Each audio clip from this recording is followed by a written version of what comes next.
don't need no education.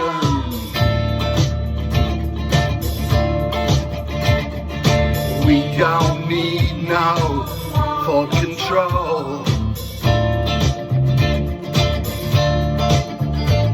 No dark sarcasm in the classroom. Teachers leave them kids alone.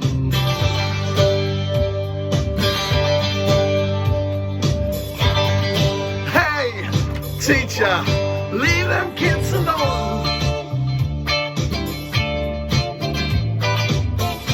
All in all, you're just another brick in the wall.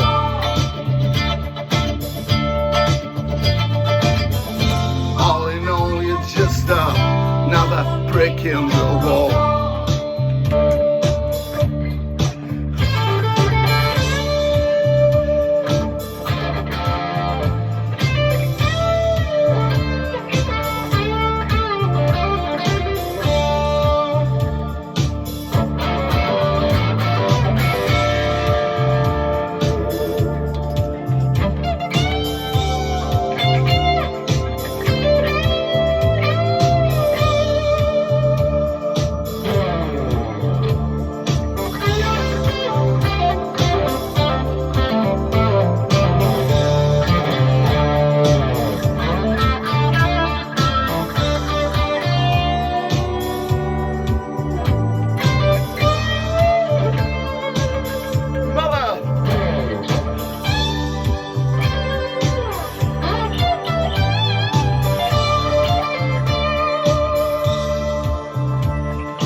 Oh yeah.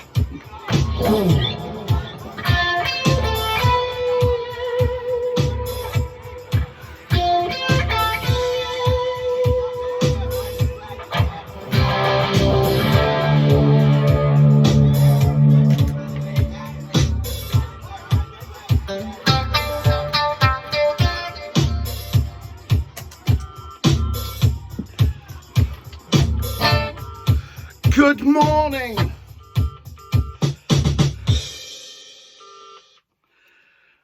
Good morning, folks. How are you all doing? That was another prick in the wall. One of my favourite guitar solos to play at the moment. I enjoy guitar playing. I like to have a lot of fun with it. I'm not so bothered whether my fingers hit the right notes, as you'll have gathered from that session. So there you go. So today's outfit, pork pie hat worn backwards to give it more of a Heisenberg Breaking Bad look. Star Trek t-shirt. Another thing about guitar players, everybody loves Captain Kirk and Mr. Spock and Data and all the any genre of sci-fi is good for guitar players. So what I was hoping to do today was to get a better look at right hand discipline. Now I did tell you first off that the main thing is to try and keep your arm locked in place and just use your wrist, the up, use up and down strokes, down, all those sorts of things, but try and keep some economy with your right hand rather than having it flailing about. I know that a couple of people are having problems with getting the coordination and muscle memory going in that first week, but trust me, it will come. So that's the right hand. The left hand, I've had a comment about, do I have a giant index finger? I don't think I do, but I know I've got an arthritic joint. I've got a few arthritic joints. Let's show you my arthritic joints. Look at them. Yeah, they're all getting claw-like and horrible. But I don't think my finger is particularly big. It's Peter that asked. Mine's no more than 4 inches or 10 centimetres or whatever it is. And my index finger's about 9, yeah. So there you go. That's the index finger. It's not that big. But I suppose through years of playing, it has become, you know, sort of like a stick. It's not so much an opposable thumb thing as just a finger, you know, that does things. So, you know, I think I got quite a big hand span. But my fingers aren't any bigger than anybody else's. And you don't need to worry about that as a guitar player. Don't read the stuff saying that Jimi Hendrix and Stevie Ray Vaughan had big hands. Big hands has got nothing to do with it. Big hands, small necks, you know. So, fingers, discipline, there. There's a lot of resources on the internet, as you will find. And it took me years to find this chord, and I'm now going to show you it today. And this is the chord that the pros don't want you to know. And I don't know what it is either, but we're going to call it a sort of G chord. Yeah? So this is this chord, and since I discovered this chord, I've been playing it virtually all the time. So you're taking the first finger, the big index finger, and you're putting it on the 3rd fret. You're putting your thumb on the back of the neck, putting your thumb on the back of the neck, and you're building this bridge. Can you see a bridge? So that finger's not touching anything else. And then you tuck the 2nd and 3rd fingers in, as per the diagram. Right? And then it's a choice. It's up to you whether you play the A string or not. But what you've got now is this giant index finger. It can do things independently of the chord. So you've got that lovely chord. You'll hear this chord all the time and you'll wonder what it was. And I just call it a sort of G chord. But you hear it in, say, for example, a Pink Floyd song.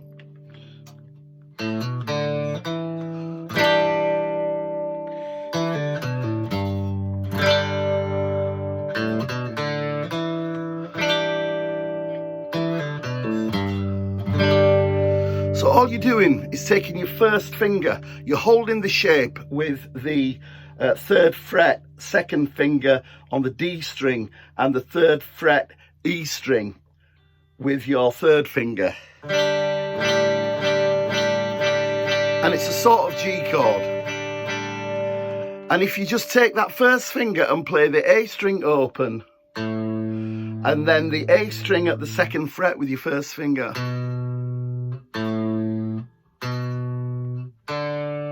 then the 4th string, the D string open, and then the 4th string, 2nd fret, and then let your G chord ring.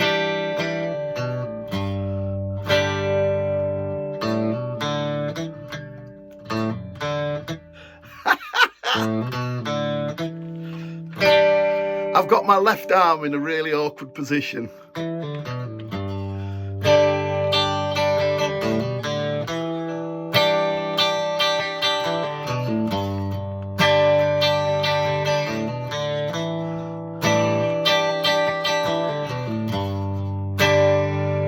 So, bit of Floyd. Week 2, you're already playing Pink Floyd songs. That's great. So this is with this, a kind of G chord. Now, I say it's a kind of G chord. Certainly the Eagles used it at the start of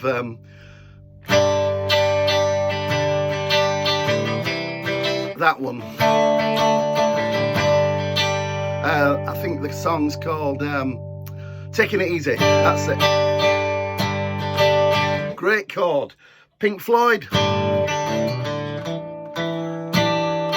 And I think Leonard Skinner used it as well in combination with the D chord for the...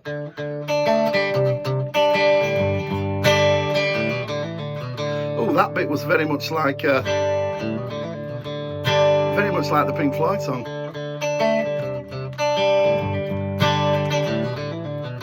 But yeah, you can use this finger. It frees up this first finger to do things.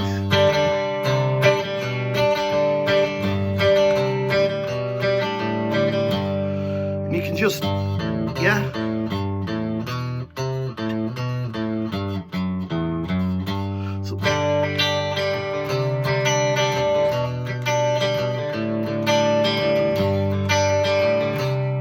And all I'm doing is moving this first finger about, using it as a sort of a bass note. So I'm 3rd fret, A string, 2nd fret, A string, open, then back to the G.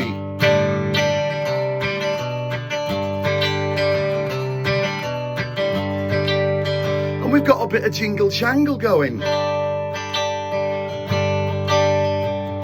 Don't forget you still had your other chords, A, yeah? You had the little D chord I showed you last time. And if you put them together,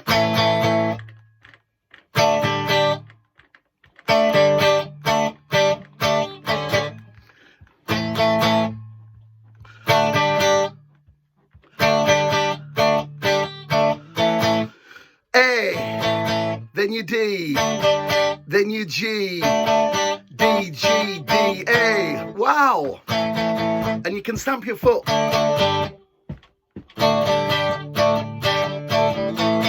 So you've got Highway to Hell. So yeah, 3 songs for free. 3 songs, 3 fingers, 3 chords. A, D, and this new kind of G. Pink Floyd.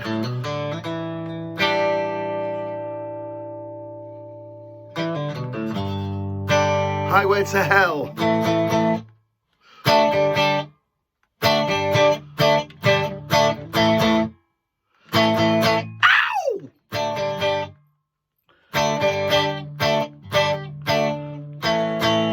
I hope you're still having fun with the guitar. That's another 10 minutes of stuff for you to work on. A kind of G, a sort of G chord, I don't know. But it's all right. You've got your D chord from before. Yeah? My studio is filling up with bits of paper with random chords written on them. So until next time, V to Enterprise. Take care, look after yourselves.